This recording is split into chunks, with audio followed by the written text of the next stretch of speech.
La première création de Dieu fut le voyage, puis vers le doute et la nostalgie. Théo Angelopoulos dans Le regard de Lys. De ce qui existe, je rendrai compte, des harmonies englouties entre les rives, des visages aimés qui se retirent dans le brouillard. Nous sommes partis sans espoir de retour, battus par les vents, dispersant le sel de nos origines. Le chant s'est brisé, et nulle musique ne nous retiendra sur les marges du passé. Les empires de l'enfance sont détruits. Demeure sur nos regards secs l'horizon de terre nue, le désert est notre avenir. Dans l'espace, nous ne serons qu'un linge qui claque au vent. Même la séduction du mirage nous sera refusée. De notre passage, à peine restera-t-il l'os d'un brandon mordu par le vent. Si fragile est le souffle qui nous tient de ce côté de la rive, il suffit d'un rien et tout bascule. Le sable s'échappe de nos doigts, effaçant l'illusion d'un sol qui nous retiendrait en ce monde. Ailleurs, un archer abandonné creuse le ventre absent d'un violoncelle, partition à laquelle la voix fut arrachée. Pourquoi scruter l'horizon et attendre d'au-delà des frontières un vent neuf qui aurait le goût de l'espoir? Ce sont les mêmes peines, les mêmes morts qui creusent les regards. Dans quel visage de pierre saurons-nous un jour figer l'œil froid de notre désespoir? Un vent de sable brouille le regard et prolonge le long travail de l'oubli. Nous nous étions inventés des chemins vierges, sous des alisés que nul n'avait frôlés. Pour toujours, l'amertume et le soupçon étaient bannis. Nous avions lavé nos yeux des scories d'un continent usé, mais nul ne renaît de ses cendres. Tu voudrais retenir le paysage dans le miroir d'une photographie, imprimer pour toujours l'ocre d'un sable, le vert des roseaux, et donner à cette scène un heure d'éternité.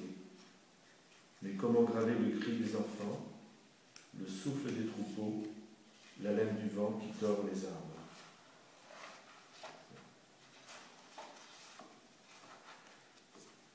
Un signe pour briser l'isolement, une trace au sol pour une terre d'élection. À la frontière demeure une question. Où est ta limite?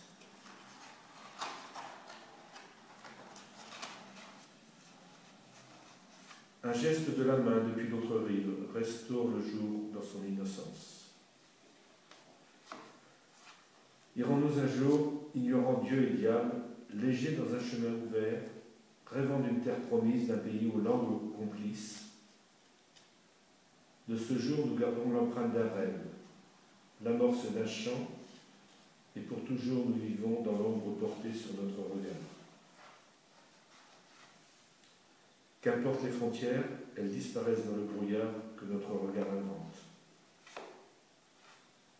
Ne fuis pas les déserts qui te hantent, le monde n'est pas transparent. Tu apprends chaque jour l'épaisseur des frontières, ni murs ni barrières, seulement le sentiment qu'au-delà, tu es pour toujours un étranger, que la langue te sépare de ton semblable et que la terre n'est plus en partage. Dans le doute s'invente le paysage. Vivre ailleurs, ce cri nous envahit. Nous connaissons l'absence, les questions sans réponse. Nous croyons aussi changer la couleur des crépuscules. Magiciens de notre avenir, nous plions les oracles à nos désirs. Rien ne sera clos avant l'inventaire des mondes inconnus. Le passé est une barque trop creusante. Nous ne reconnaissons que la légèreté des berges et les halages vagabonds. Nous partagions le fleuve, la même eau baignait les berges. Nos enfants ne craignaient pas le passage. Leur cri n'était que la congé donné à la morsure de l'hiver sur leur visage. Paysage que le brouillard effleure, rien ne froisse la surface lisse du jour. Dans cet ailleurs, nous aurons rêvé de fruits plus mûrs, plus doux sous la mâchoire. Et pourtant, ce sont les mêmes ombres, Les mêmes mains qui caressent l'écorce, écartent le chancre et espèrent la récolte. Que se dissolve la mémoire, nous ferons de l'oubli une vertu.